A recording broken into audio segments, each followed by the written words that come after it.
இது மனதை ஒருநிலைப்படுத்தி கொண்டு பல வருஷம் 100 வருஷம் உட்கார்ந்து கொண்டிருந்தாலும் அதுல புத்த சுபாவம் என்பது கிடையாது. அங்கே துன்பத்தில் இருந்து மீண்ட சுபாவம் இல்லை. துன்பம் என்பது மனதுக்கு வந்து கொண்டுதான் இருக்கு. மனதை நாங்கள் கட்டிப்படுத்தி வைத்துக் கொண்டு அமுக்கி கொண்டு இருந்தாப்புல வேறு வேறு காரியங்கள்ல நாங்கள் ஈடுபடும் போது எங்களுக்கு மனதிற்கு எண்ணங்கள் வருது போகுது. அப்போ அங்கே ராகதேச மோகம் என்றது ஆசை கோபம் மாயைக்குள் நாங்கள் அகப்பட்டுத்தானே இருக்கிறோம். அப்போ இதிலிருந்து எப்படி நாங்கள் மீள்வது? இந்த துன்பத்திலிருந்து, இந்த ஆசை கோபம் மாயை என்பதற்குள் நாங்கள் அகப்பட்டு இருக்கோம் சொன்னா அதிலிருந்து நாங்கள் எப்படி மீள்வது என்ற வழியை தேடினார் பகவான் புத்தர் அவர்கள். வழியை தேடி கண்டுபிடித்தார். அந்த கண்டுபிடிப்புக்கு பெயர் தான் இந்த பட்டிச்ச சமுப்பாதாரமும். அதனூடாகத்தான் இதை கண்டுபிடிச்சார். அது விதர்சனா தியானத்தில் தான் இருக்கிறது. விமர்சனம் பண்ணினார், தேடினார், அலசி ஆராய்ச்சி பார்த்தார், ஆரிய பரீட்சணையை செய்தார். அப்போ கண்ணை மூடிக்கிட்டு ஒரு புறம் உட்கார்ந்து கொண்டு மனதை ஒருநிலைப்படுத்தி கொண்டா இருந்தாரு? இல்ல, அப்படி செய்யல. எல்லாத்தையும் விட்டுட்டு விமர்சனம் செய்தார். விமர்சித்து பார்த்தார். எங்கே ஆரம்பிச்சு இது? எப்படி வந்துச்சு? இந்த மனம் எங்க இருந்து உருவானுச்சு? வாழை மரம் எங்க இருந்து வந்துச்சு? வாழை மரம் எப்படி உருவானுச்சு அப்படின்றத விமர்சிச்சார், பார்த்தார், தேடினார், அலசி ஆராய்ஞ்சி பார்த்தார். பார்த்த போது பிறந்த நிலைக்கு சென்று பார்க்கிறார். வாழை மரம் இருந்துச்சா? பிறந்த போது வாழை மரம் இருந்துச்சா? எங்க இருந்துச்சு வாழை மரம்?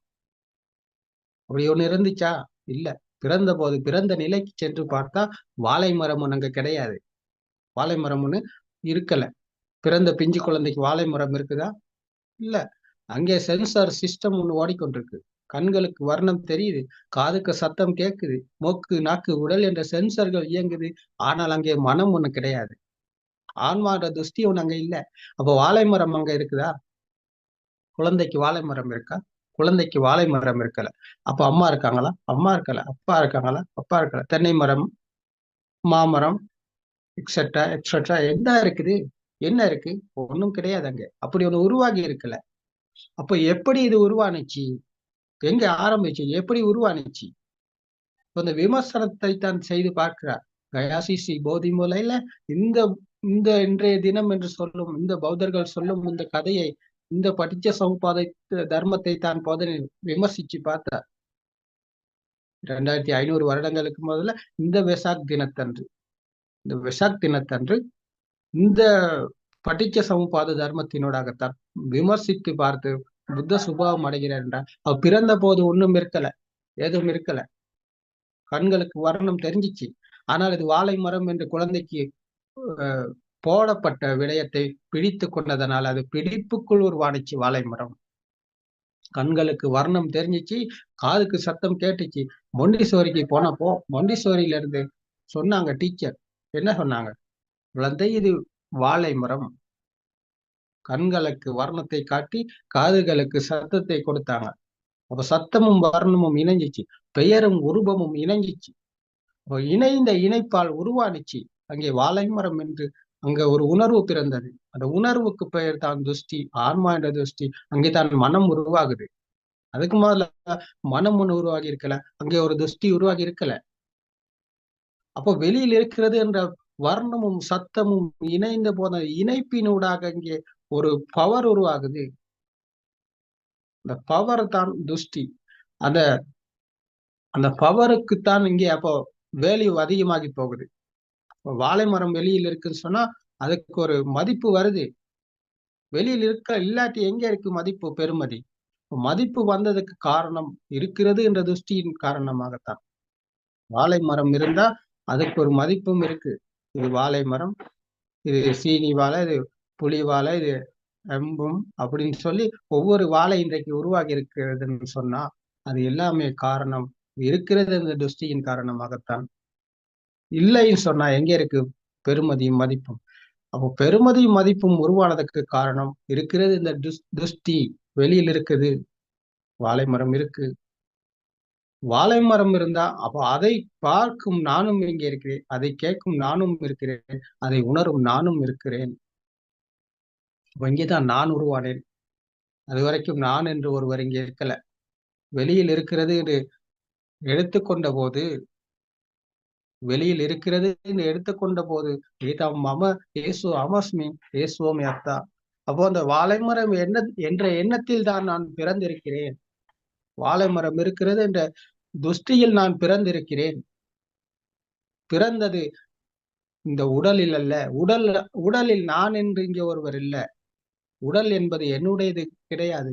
இதில் என்னுடையது என்று எனக்கு தேவையான மாரி வழி நடத்தி போகும் ஒன்று இங்கே கிடையாது. எனக்கு தேவையான மாரி இதை நான் பயன்படுத்த முடியாது. வயசு போறத நிறுத்த முடியுமா? நோய் வாய்ப்படுறத நிறுத்த முடியுமா? பல் விழுறத நிறுத்த முடியுமா? முடி நரைக்கிறத நிறுத்த முடியுமா? தோல் சுருங்குறத நிறுத்த முடியுமா? என்னால் முடியுமா அதை நிறுத்த? என்னால் முடியாது. ஏன்னா, இது என்னுடையது இல்ல. எனக்கு தேவையான மாரி அப்ப நான் எனக்கு தேவையான மாரி நான் இத பயன்படுத்தணும். எனக்கு தேவையான மாரி நான் வைத்துக் கொள்ளணும். என்னுடையதாக இருந்தா. அப்ப என்னுடையது இல்லன்னு சொன்னா, அப்ப எனக்கு தேவையான மாரி இத நான் வைத்துக் கொள்ள முடியாது.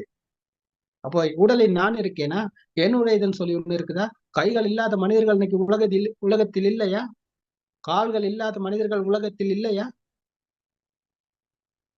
பாதி உடலில் பாதி இல்லாத மனிதர்களும் இன்றைக்கு உலகில் வாழ்ந்து கொண்டிருக்கிறாங்க. அப்போ அவர் கையில்லாட்டி என்னுடைய கை இல்லன்னு சொல்லி அவரு இறந்து விட்டாரா?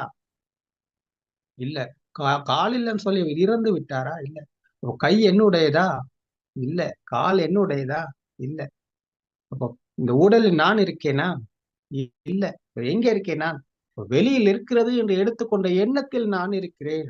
வாழை மரம் இருந்தா, அந்த வாழை மரம் இருக்கிறது அந்த துஷ்டிக்குள் நான் இருக்கிறேன். அப்போ அதில் நாங்கள் உண்மையைக் கண்டால், வெளியில் வெளியில் வாழை மரம் என்பது சத்தத்தால் உருவானுச்சு, வர்ணத்தால் உருவானுச்சு, கண்களுக்கு தெரிஞ்சுச்சு, காதுக்கு கேட்டுச்சு. கண்ணும், காதும் இணைந்தபோது ஒரு பவர் உருவானுச்சு. அந்த பவர் தான் அப்போ நான். வெளியில் இருக்கிற அந்த துஷ்டிக்குள் நான் இருக்கிறேன். அந்த பவருக்குள் நான் இருக்கிறேன். சத்தியத்தை கண்டதன் பிறகு பவர் இங்கு பவருக்கு வேல்யூ இல்லாமல் போகுது. சத்தியத்தை உணராத வரைக்கும் அது வெளியில் இருக்கிறது அந்த துஷ்டியில் நான் இருக்கிறேன். பிறக்கிறேன், இறக்கிறேன், பிறக்கிறேன், இறக்கிறேன். இப்போ மனதில் தான் நாங்கள் பிறக்கிறோம், இறக்கிறோம்.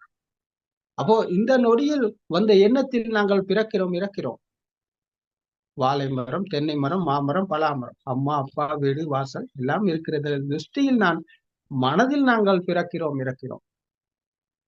எல்லாம் இருக்கிறது. அந்த எண்ணத்தில் நாங்கள் பிறக்கிறோம், இறக்கிறோம்.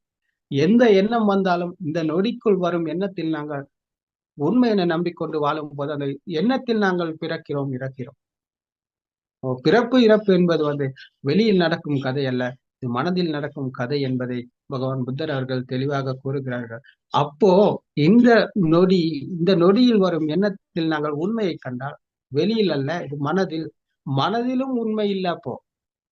மனதுக்கு வரும் எண்ணங்களில் உண்மை இருக்குதா? இல்ல. வெளியில் இல்லைன்னு சொன்னா வெளியில் இல்லாதது மனதிலும் இல்ல. ஏன்னா மனம் என்பது ஒரு சென்சர் மட்டும்தான். அதுவும் ஒரு உற்பத்தி நிலையம் மட்டும்தான். அதுவும் எங்கேயும் இருப்பது கிடையாது. வேகத்தின் காரணமாக, கண்ணும் காதும் இணைந்த வேகத்தின் காரணமாக ஒரு பவர் உருவானுச்சு. அது வெளியில் இருக்கிற இந்த துஷ்டிக்குள் அகப்பட்டதனால அது வேகமாக சுழல்தன் காரணமாக வெளியில் இருக்குது. வெளியில் இருப்பது மனதிலும் இருக்கு. வெளியில் இல்லைன்னு சொன்னா அப்ப மனசிலும் இருக்கு இன்னைக்கு. அப்போ அது மனதில் வரும் எண்ணங்களில் தான் அப்போ நாங்க வாழ்ந்து கொண்டிருக்கிறோம். எண்ணங்களை உண்மையை நம்பிக்கொண்டு நம்பிக்கையில் வாழ்றோம். பிடியில் இருக்கிறோம். அப்போ இந்த நொடியில் வரும் எண்ணத்தில் நாங்கள் உண்மையை கண்டால், சத்தியத்தை கண்டால், எண்ணத்துக்கும் உள்ள பவர் இல்லாமல் போகுது. வெளியில் உள்ள உலகத்துக்கு மதிப்பும் பெருமதியும் இல்லாத போது மனதுக்கு இருக்கிற எண்ணங்களுக்கும் பவர் இல்லாமல் போவதற்கு நாங்கள் சத்தியத்தை தான் காண வேண்டியிருக்கிறது. சத்தியத்தை காணாத வரைக்கும் நாங்கள் மனதின் மாயைக்குள் துஷ்டிக்குள் தான் இருப்போம். அப்போ இதைத்தான் பகவான் புத்தர் அவர்கள் புத்த சுபாவம் அடையும் போது படிச்ச சமுப்பாத தர்மம் இந்த மனம் உருவான விதம் பற்றி தான் விமர்சித்து பார்த்தார். பிறந்த நிலைக்கு சென்று பார்த்தார். எங்கே உருவானுச்சு, எப்படி ஆரம்பிச்சுன்னு சொல்லி ஆரம்பிச்ச நிலைக்கு சென்று பார்த்தபோது சென்சர்கள் இயங்கிச்சு, அங்க ஒண்ணும் இருக்கல. அப்போ பவர் ஒண்ணு உருவானுச்சு. கண்ணும் காதும் இணைஞ்சு போச்சு. இணைந்ததுனால அத்தோடு மூக்கு, நாக்கு, உடல் இந்த சென்சர்கள் 5ம் இணைஞ்சனால அங்கே ஒரு பவர் உருவானுச்சு. பவரின் காரணமா தாங்க உலகம் உண்மையை நம்பி வாழ்றோம் நாங்க. சம்பந்தம் இல்லாத இரண்டு ஒன்றாக இணையும் போது ஒரு சக்தி பிறக்கும். இதுதான் பகவான் புத்தர் அவர்கள் இந்த 84,000 தர்ம ஸ்கந்தைகளில் போதனை செய்யும் சுருக்கமான ஒரு விடயம். சுருக்கமா சொல்லணுமா இருந்தா இதுதான் இங்க நடக்குது. சம்பந்தம் இல்லாத இரண்டு ஒன்றாக இணைவதனால ஒரு சக்தி பிறக்கிறது. அதுதான் கண், காது. கண்ணுக்கும் காதுக்கும் சம்பந்தம் இல்லை. ஆனா அது இரண்டும் இணைஞ்சனால ஒரு சக்தி பிறக்கிறது. அந்த சக்தியானது பவர் ஆனது அது ஜெனரேட் ஆகுது. இன்னும் அதிகமாக்கி கொடுக்குது சொன்னா அது